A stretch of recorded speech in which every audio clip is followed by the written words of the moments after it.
শ্রীকৃষ্ণ বলেছেন, আমি যেটা বলি সেটা তোমরা করো, আমি যেটা করি সেটা তোমরা করো না। আমার অবস্থা ঠিক তাই হয়েছে।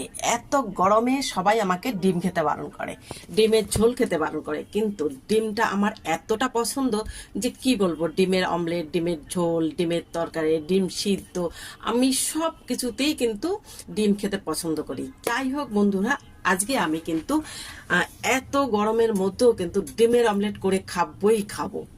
High hello, I am Seema Roy from Barasat, Kolkata. যাই হোক, এত বারণ করার পরেও কিন্তু আর কে কথা শোনে। আমার তো আজকে খুব ইচ্ছা করছে, রুটি রয়েছে, রুটির সঙ্গে ডিম ভাজা খাবো। যাই হোক, চলো আর কি করা যাবে।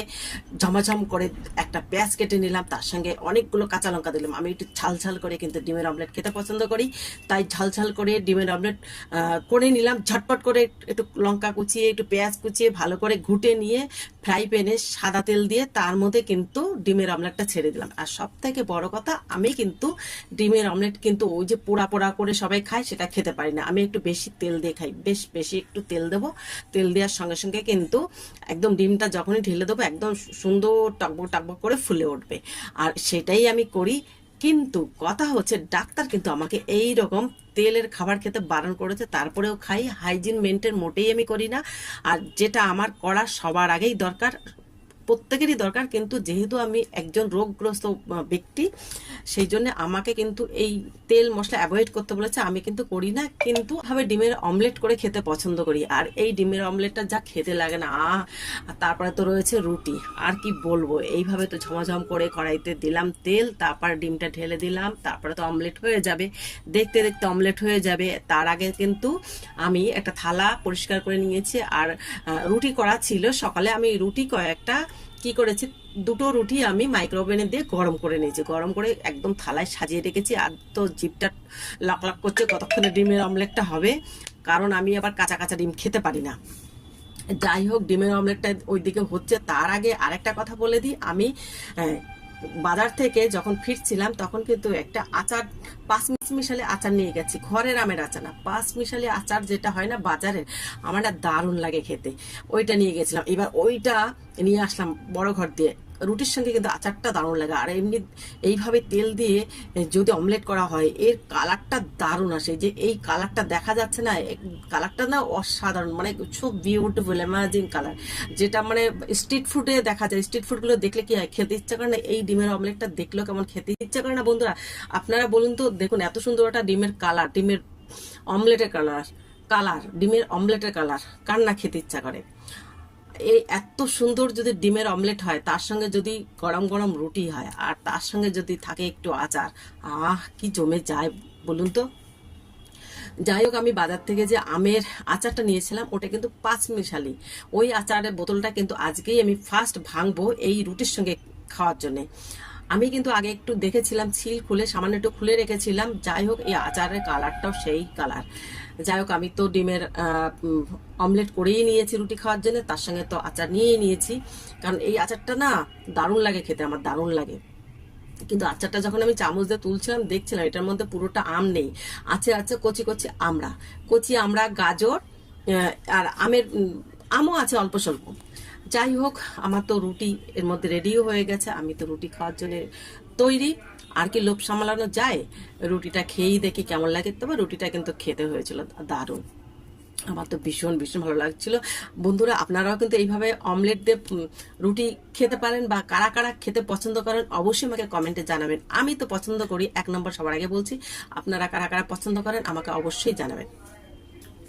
আর খেতে কিন্তু দারুণ হয়েছিল, দারুণ। তারপরে হচ্ছে, এটা তো ডিমের অমলেট চলেই গেল। আর কি বলবো, এই ডিমের অমলেট দিয়ে তো রুটি খেয়েই নিলাম। এবার রইল হচ্ছে ডিমের কারি। আর ডিমের কারির কথা যদি বলতে হয়, তাহলে বলবো আমি ডিমের কারি যেটা হয় পেঁয়াজ দিয়ে কুচিয়ে যে ঘন করে যেটা কারি বলা হয় সেটা পছন্দ করি। আবার যেটা ঝোল হয় আলু দিয়ে সেটা পছন্দ করি। যাই হোক, এই গরমের মধ্যে কিন্তু নিম পাতা খাওয়াটা খুবই প্রয়োজন। আমি কিন্তু নিম পাতা অনেকগুলো একসঙ্গে এনে ভেজে গুঁড়ো করে কৌটো করে রেখে দিয়েছি। যখন প্রয়োজন হবে তখনই খাবো, যখন ইচ্ছে তখন খাবো। নিম পাতা খাওয়াটা খুবই দরকার। এতে করে কি হয়, নিম পাতা খেলে কিন্তু শরীরের রক্ত পরিষ্কার থাকে। নিম পাতা একটা অ্যান্টিবায়োটিক, সেই জন্য নিম পাতাটা সবসময় খাওয়াটা ভালো। এখনকার যা ওয়েদার, চুলকানি, দাঁত হাজা, চুলকানি এবং জ্বর, সর্দি, কাশি এগুলো হাত থেকে অনেকটা রেহাই পাওয়া যাবে। যাই হোক, ডিমের কথা বলতে বলতে ডিমকে কিন্তু আর ভোলা যাচ্ছে না। আমি কিন্তু ডিমের জন্য আরেকটা কড়াই কিন্তু বসিয়ে দিয়েছি, ডিমের ঝোল হবে। পেঁয়াজ বাটা ছিল, আমি খানিকটা পেঁয়াজ বাটা দিয়ে দিয়েছি, তার সঙ্গে গোল গোল করে আলু কেটে পেঁয়াজ বাটা আলু একসঙ্গে দিয়ে দিয়েছি, দিয়ে একটু জল দিয়ে ঢাকা দিয়ে সিদ্ধ করছি। সিদ্ধ হয়ে গেলে যখন দেখছি বেশ একটু সিদ্ধ হয়েছে, তেলটা ছাড়ছে, তখন কিন্তু আমি আদার রস দিয়ে দিয়েছি আর দিয়েছি রসুন পরিমাণ মতন। আর এটার মধ্যে একটা সিক্রেট রেসিপি আমি দিয়েছি, সেটা পরে বলবো। যাই হোক, দেখুন আমি কিন্তু নিম পাতাটা ভেজে নিয়েছি, ভেজে এইভাবে হাত দিয়ে চটকে কিন্তু নিম পাতাটাকে ভেঙে নেব, ভেঙে এটা কৌটো করে রেখে দেবো। আর এই নিম পাতাটা কিন্তু অনেক দিন থাকে, আলু সিদ্ধর সঙ্গে খেতে ভালো লাগে, শুধু ভাতের সঙ্গে যখন আমরা সকালে ভাত খাই বা দুপুরে খাই, খানিকটা নিম পাতা যদি খেয়ে নিই ভাতের সঙ্গে, তাহলে কিন্তু আমাদের খুব উপকার হয় শরীরে। যাই হোক, ছাড়ুন, নিম পাতা তো হয়েই গেছে। নিম পাতা ডিমের ঝোলটা দেখে নিই, ডিমের ঝোলটা কিভাবে আমি রান্না করেছি। আমি কিন্তু পেঁয়াজ বেটেছি, পেঁয়াজ বাটার সঙ্গে সঙ্গে কিন্তু আলুটাও দিয়ে দিয়েছি। প্রথমে তেল দিয়েছি কড়াইতে, তারপর কিন্তু পেঁয়াজটা দিয়েছি এবং কাঁচা আলুটাও দিয়ে দিয়েছি। কাঁচা আলুটা দিয়ে একটু নাড়াচাড়া করে কিন্তু ঢাকা দিয়ে দিয়েছি। তারপর ঢাকনাটা খুলে একটুখানি নুন দিয়ে দিয়েছি, তারপর দিয়েছি একটু রসুন, একটু আদা দিয়ে আবার একটু জল দিয়ে দিয়েছি এবং তার সঙ্গে একটা গোটা টমেটো দিয়ে দিয়েছি, দিয়ে আবার ঢাকা দিয়ে দিয়েছি, তারপর আবার ঢাকা দিয়ে দিয়েছি। এইভাবে ঢাকা দিয়ে যতক্ষণ আলুটা সিদ্ধ হয়েছে ততক্ষণ কিন্তু একদম লো ফ্লেমে ঢাকা দিয়ে কিন্তু আমি আলুটাকে কষেছি। যখন দেখেছি বেশ তেল তেল বেরিয়ে গেছে, কষা হয়ে গেছে, তখন কিন্তু ডিমটা দিয়ে দিয়েছি। ডিমটা দেওয়ার পরে কিন্তু আমি জল দিয়ে দিয়েছি একটু নাড়াচাড়া দিয়ে। এই কাঁচা ডিমটা দিয়ে আলুর ঝোল করলে যা লাগে না খেতে, কি বলবো। ডিম ভাজলে কিন্তু একটা অন্যরকম টেস্ট, আর কাঁচা ডিম দিয়ে আলুর ঝোল করলে কিন্তু অন্যরকম টেস্ট। আমি কিন্তু ডিমের ঝোলের মধ্যে দিয়েছিলাম কিন্তু গরম মশলা, প্রথমেই দিয়ে দিয়েছিলাম, আর তারপরে কিন্তু দিয়েছি ফোড়নে। আমি কিন্তু পরে ফোড়নটা দিয়েছি, আর এই পরে যে ফোড়নটা দেওয়া হয় এইটাই হচ্ছে আপনাদের সে গোপনীয় টিপস। এই যে আমি দিয়েছি ঘিয়ের সঙ্গে দিয়ে দিয়েছি সাদা জিরা, তারপরে দিয়েছি কারি পাতা, এবার দিয়ে দিচ্ছে ছক্কা। এই ছক্কাটাই কিন্তু ডিমের ঝোলটাকে 100 গুণ টেস্ট বাড়িয়ে দেবে। আপনারা যদি এইভাবে ডিমের ঝোল করে না খান, একটু খেয়ে দেখবেন। এই ডিমের ঝোল দিয়ে কিন্তু আপনি এক থালা ভাত খেয়ে নিতে পারবেন। আপনি গরমও মানবেন না, শীতও মানবেন না। এই ডিমের ঝোল দিয়ে কিন্তু আপনি এক থালাই ভাত খেয়ে নিতে পারবেন। যাই হোক, ডিমের ঝোলটা কিন্তু অসাধারণ টেস্ট হয়েছিল। কথা হচ্ছে এত কিছু তো গরমের মধ্যে সবই হাই প্রোটিন, ডিম হাই প্রোটিন। এইদিকে আমি তো আরেকটা জিনিস খেতে পছন্দ করি, মাশরুম। মাশরুম তো আমার ভীষণ ভীষণ একটা পছন্দের খাবার। আর এই মাশরুমটা এত খুব সহজভাবেই রান্না করা যায়। জাস্ট একটু পেঁয়াজ রসুন একটু ভেজে নিয়ে মাশরুমটা দিয়ে নাড়াচাড়া দিয়ে, বা প্রয়োজন হলে আলু দেওয়া যায়, আলু দিয়ে নাড়াচাড়া করে একটু একটু মাখো মাখো করে নামালে রুটি দিয়ে খেতে দারুণ লাগে। এই মাশরুমের ঝোলটা কিন্তু সাদা ভাত দিয়েও ভালো লাগে, ফ্রাইড রাইস দিয়েও ভালো লাগে। মোটামুটি মাশরুম আমাকে যেভাবে রান্না করে দেওয়া হোক না কেন, সেইভাবেই আমি ভালো খাই। আর মাশরুমটা আমি যেভাবে রান্না করি, সত্যি এটা খেতে খুবই সুন্দর লাগে।